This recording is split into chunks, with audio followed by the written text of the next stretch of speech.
بسم اللہ الرحمن الرحیم نحمدہ و نصلی و نسلم علی رسول الکریم۔ آج الحمدللہ جامع مسجد رحمت للعالمین میں مفکر اسلام وارث فکر امام نورانی حضرت علامہ قاری محمد زوار بہادر صاحب دامت برکاتہم العالیہ کی قیادت میں جمعیت علماء پاکستان کا ایک اعلیٰ سطحی وفد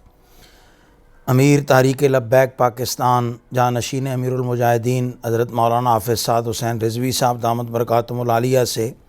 ملاقات کرنے کے لیے گیا۔ حضرت قبلہ حافظ سعد حسین رضوی صاحب نے بڑا پرتپاک استقبال کیا، بڑی خوشگوار ماحول میں ملاقات ہوئی، بڑی تفصیلی ملاقات ہوئی۔ ملاقات میں جمعیت علماء پاکستان صوبہ پنجاب کے صدر حضرت علامہ حافظ نصیر احمد نورانی صاحب اور مرکزی سیکٹری اطلاعات جناب محترم رشید احمد رضوی صاحب، صوبہ پنجاب کے نائب صدر حضرت علامہ مولانا حافظ محمد سلیم امان صاحب، جنوبی لاہور کے صدر محترم حضرت علامہ مولانا حافظ لیاقت علی رضوی صاحب، جناب محترم سید بلال حسن شاہ صاحب اور جناب محترم حماد چشتی صاحب، یہ بحیثیت مبصر، اور جنوبی لاہور کے صدر محترم جناب محترم حاجی شوکت علی نقشبندی صاحب،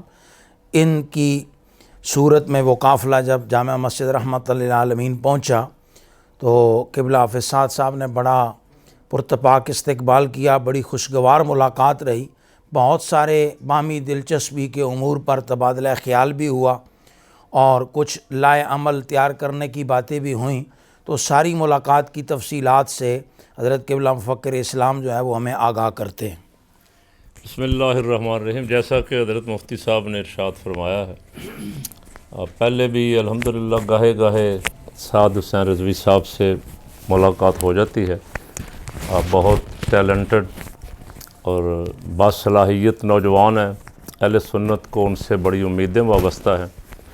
اور اس وقت ایک بڑی تحریک کی سربراہی ان کے سپرد ہے۔ چند مہینے پہلے بھی ملاقات ہوئی تھی، درمیان میں رمضان شریف آ گیا اور حالات ملک کے چونکہ بہت تیزی سے بدل رہے ہیں اور کچھ قوتیں اس وقت آئین توڑنے کی کوشش کر رہی ہیں، کچھ ناجائز قبضہ ملک پہ رکھنے کی کوشش میں ہیں، اور ایک عجیب تماشا لگا ہوا۔ اس میں اہل سنت کا کیا کردار ہونا چاہیے، اہل سنت کو اپنا کیا رول پلے کرنا چاہیے، اس پہ ان سے بڑی تفصیلی گفتگو ہوئی، اور بڑی الحمدللہ اطمینان بخش بات یہ ہے کہ وہ بالکل جو ہمارے ذہن میں ہے وہ بھی وہی سوچ رہے ہیں اور اس کا انشاءاللہ لاہ عمل بنا رہے ہیں کہ جلد سے جلد اہل سنت کو کسی طرح سیاسی پلیٹ فارم پہ، سیاسی میدان میں ان کا جو جائز مقام ہے وہ دلوایا جائے۔ انہوں نے کچھ بہت ساری اپنی جو سرگرمیاں ہیں اس سے بھی ہمیں، جس سے یقیناً ہم پوری طرح پہلے آگاہ نہیں تھے، آگاہ فرمایا۔ پنجاب میں کینڈیڈیٹ انہوں نے ماشاءاللہ ایک بڑی تعداد میں کینڈیڈیٹ کھڑے کیے ہیں۔ میرا خیال ہے شاید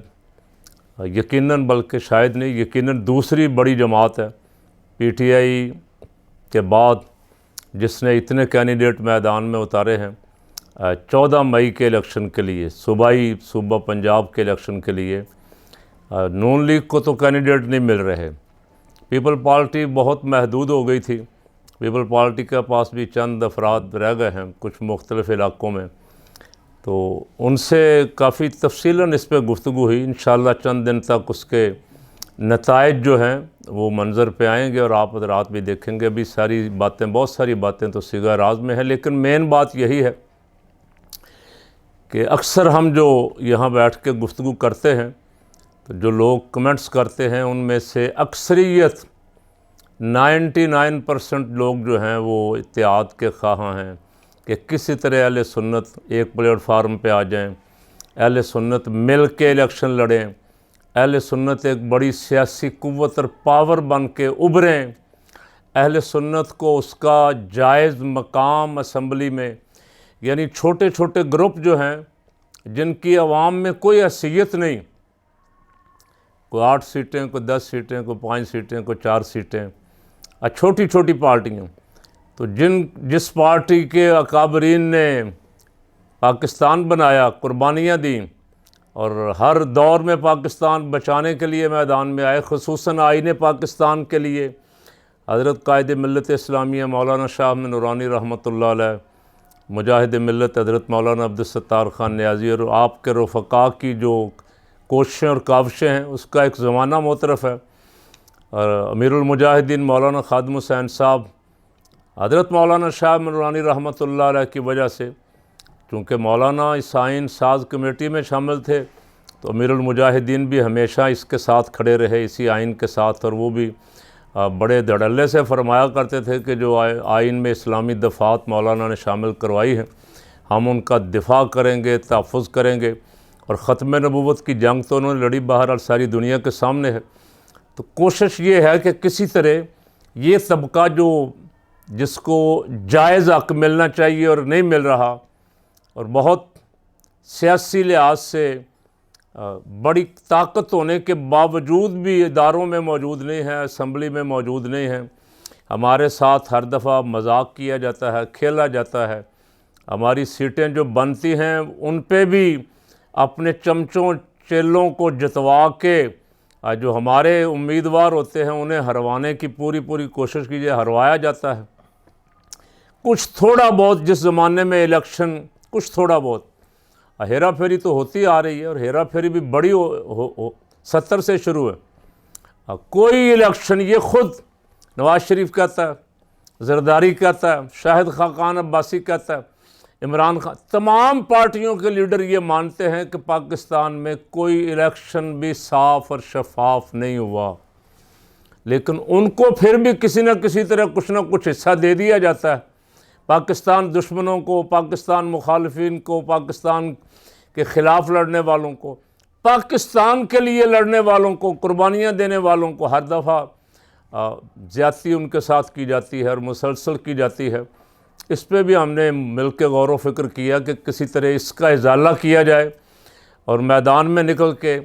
اپنا حق جو ہے اسے حاصل کرنے کے لیے جمہوری طریقے کے ساتھ اپنا حق حاصل کرنے کے لیے جتنا زیادہ ہو سکے اکٹھے کر کے دوست احباب کو، انشاءاللہ چند دنوں تک آپ اس کے نتائج دیکھیں گے۔ اللہ تعالیٰ مہربانی فرمائے، بہت اچھی ملاقات رہی ان سے، اور جمعیت علماء پاکستان کے بہت سارے احباب جو ساتھ تھے وہ بھی فکر مند، ہر وقت فکر مند تو رہتے ہیں کہ کیا ہو رہا ہے ملک میں، کیا ہونا ہے۔ اللہ خیر کرے، اس کی بہتری کے رستے جو ہیں وہ ہمارے اکٹھا ہونے سے، ایک پلیٹ فارم پہ آنے سے، متحد ہو کے لڑنے سے، مشترکہ جد و جہد کرنے سے ہی نکلیں گے انشاءاللہ۔ یہ رستہ ہمیں قائد ملت اسلامیہ حضرت امام شاہ نورانی صدیقی رحمۃ اللہ علیہ اور مجاہد ملت مولانا عبدالستار خان نیازی رحمۃ اللہ دکھا گئے، اور یہ خوشی کی بات ہے کہ تحریک لبیک کی قیادت بھی امیر المجاہدین تو ویسے خادم تھے ہی، نام بھی خادم تھا، اور اپنے آپ کو ہمیشہ وہ جمعیت کا خادم کہتے تھے۔ مولانا شاہ نورانی کے تو بے حد عقیدت مند تھے، اور ان کے سارے شاگرد جانتے ہیں۔ اللہ کا شکر ہے کہ ان کی اولاد بھی، ان کے صاحبزادگان بھی اپنے والد صاحب کے اس مشن پہ، اس سوچ پہ اور اس فکر پہ قائم و دائم ہیں۔ اللہ تعالیٰ بہتری کی صورت پیدا فرمائے گا۔ جو ہمارے اکثر کلپ سنتے رہتے ہیں دوست، ان سے گزارش کرتا ہوں کہ مایوسی کی ضرورت نہیں ہے، انشاءاللہ حالات بدلیں گے۔ یہ جو حالات اس وقت ملک کے بگاڑے جا رہے ہیں، یہ تو پاکستان کے مخلص نہیں ہیں جو بھی حالات بگاڑ رہے ہیں، سہولت کار ہیں، حالات خراب کرنے کی کوشش کر رہے ہیں۔ یہ پاکستان کے وفادار نہیں، ان کی جائیدادیں باہر ہیں، ان کی اولادیں باہر ہیں، ان کا پیسہ سارا ملک سے باہر ہے۔ تحریک لبیک ہو، جمعیت علماء پاکستان ہو، اہل سنت کی تنظیمیں ہو، ہم نے اسی ملک میں رہنا ہے، اسی ملک کے لیے جد و جہد کرنی۔